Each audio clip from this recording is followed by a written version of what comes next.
ไปเปล่าไปปลูกฝังเขาหน้าต่างๆถึงแม้ว่าจะมีอุปสรรคแต่เอาอดทนสู้เป็นไงก็อดทนสู้แบบนั้นแม้กระทั่งความตายเขาก็สามารถที่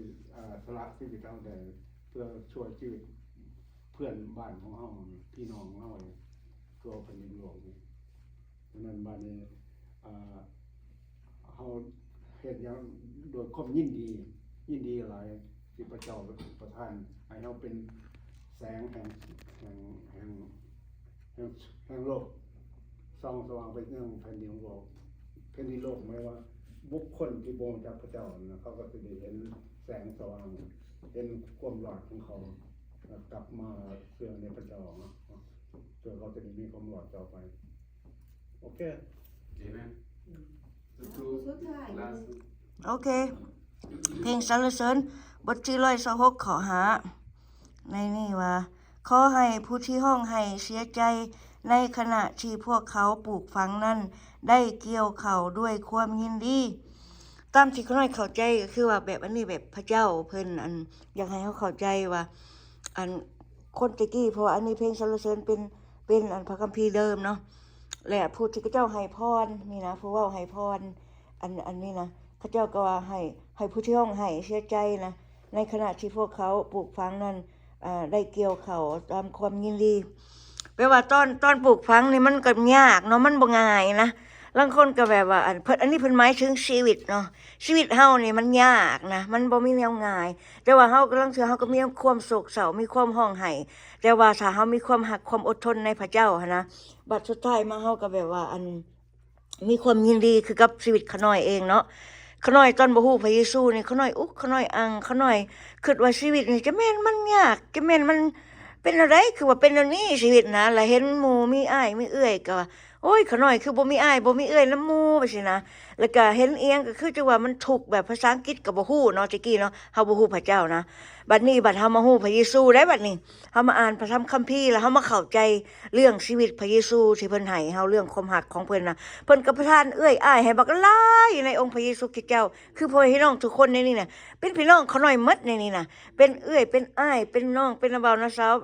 แบบสามีเขาน้อยนี่ก็แรงงานเขาน้อยก็เป็นอันเดียวกันเนาะก็เพิ่นก็ได้ให้มาเข้าใจว่า1 บวก 1ก็ออก1เพราะว่าอยู่ในพระเจ้าคันผัวกับเมียแล้วเป็นอันหนึ่งกันว่าซั่นกายนั้นน่ะเป็นเพื่อนบ้านว่าซั่นเนาะแต่ว่าบัดนี้พระเจ้าประทานให้พ่อแม่พี่น้องทุกคนน่ะเขาน้อยมีความสมชื่นยินดีเต็มอกเต็มใจ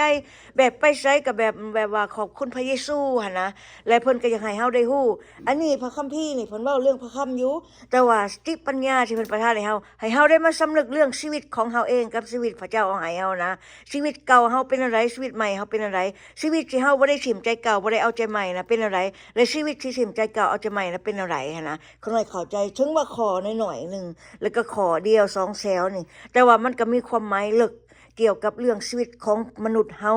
แล้วก็ชีวิตที่พระเจ้าเอาให้เฮาชีวิตธรรมดาสามัญกับชีวิตที่เขาเอิ้นว่า supernatural ชีวิตที่พระเจ้าให้นี่เป็นชีวิตที่พิเศษที่ว่ามันต่างกับชีวิตเก่าเฮาหลายเนาะเขาน้อยก็ขอบใจขอบคุณพระเจ้าแล้วก็เขาน้อยเข้าใจแบบว่าความสุขสิ่งดีๆเขาน้อยเดี๋ยวนี้เขาน้อยบ่มีความสุขเชิงจะว่าสิเห็นอีหยังหลายแนวสิว่ามันเฮ็ดให้เขาน้อยเสียใจแต่เขาน้อยก็มอบให้กับพระเยซูแล้วก็แบบว่าความโศกเศร้าความร้องไห้ทุกอย่างสุดท้ายมาก็มีความสมสินยินดีขอบคุณพระเจ้าอาเมนเพราะพระเยซูเป็นผู้ซอยเด้กับพ่อแม่พี่น้องที่พระเยซูส่งมาซอย ขอบคุณพระเจ้าโอเคเนาะพ่อแม่พี่น้องในข้อเดียวนี้เนาะเพิ่นว่าข้อให้พวกที่ห้องให้ในขณะที่ว่านลงไปได้ฮุบฮิปโฮมเก็บเกี่ยวยางสมซื่นยินดีเถิดอันนี้มันเกี่ยวกับเมียกะยาเนาะบัญหาที่พวกเรามีคือว่าบัญหาในชีวิตของเราในครอบครัวของเราอาจจะมีความทุกข์ใจเนาะแต่ว่าสุดท้ายแล้วพระเจ้าจะถ้าเรามอบไปกับพระองค์พระเจ้าจะส่งเทคแคร์เนาะพระเจ้าจะส่งจัดการกับปัญหาเหล่านั้นให้เราและเราจะมีความสมซื่นยินดีในสุดท้ายเราจะหมดปัญหานั้นไป ความเข้าใจเฮ็ดให้เฮาได้เรื่องเฮ็ดเวียกเฮ็ดงานคือกัน มีความ เนาะ สมศรีดีเลยพระเจ้าขอบคุณพระเจ้า ถ้าเฮาพ่อกับพระองค์ให้พระองค์ประทานให้หมดสิ่งที่เฮาต้องการ พระองค์ฮู้จักเนาะว่าเฮาต้องการเนี่ยพระเจ้าจะประทานให้คันข้อเรามิดจิรีอยู่บ่เกินกันขึ้นนั่นบ่เกินพ้นกันขึ้นนั่นแปลว่าเฮาพระเจ้าเอาข้อไปทางผิดเนาะพระเจ้าว่ามันบ่สมควรแก่เจ้าอันนี้เพราะพระเจ้าเพิ่นเอาแต่สิ่งดีๆให้เฮาพระเจ้าสิว่าโอ้อันนี้มันบ่ดีบ่เอาให้ดอกสิเอาสิ่งดีให้เฮาเนาะแล้วกับเรื่องว่าที่ว่านคือกันเรื่องเฮาประกาศพระธรรมพระเจ้าขน้อยก็บอกเว้ากับพ่อแม่พี่น้องว่าสิมีทึกคนคมเฮงสิทึกเข้าฆ่าเข้าตีเนาะย้อนว่าเฮาประกาศเรื่องของพระเยซูให้เขาเจ้าฟังเขาเจ้าบ่มักเขาเจ้าสิหายสิ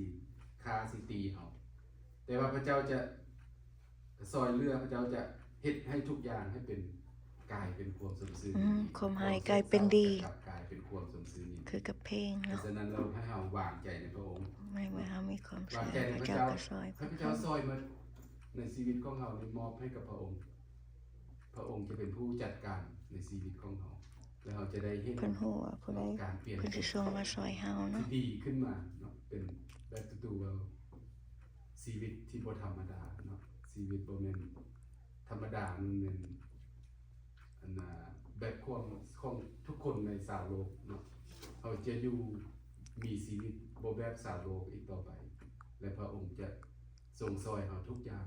ถ้าเรามอบไปกับพระองค์ให้พระองค์เป็นผู้นำในชีวิตของเรา เพิ่นสิส่งคนมาซอยเฮาผู้ที่ซอยเฮาได้ แล้ว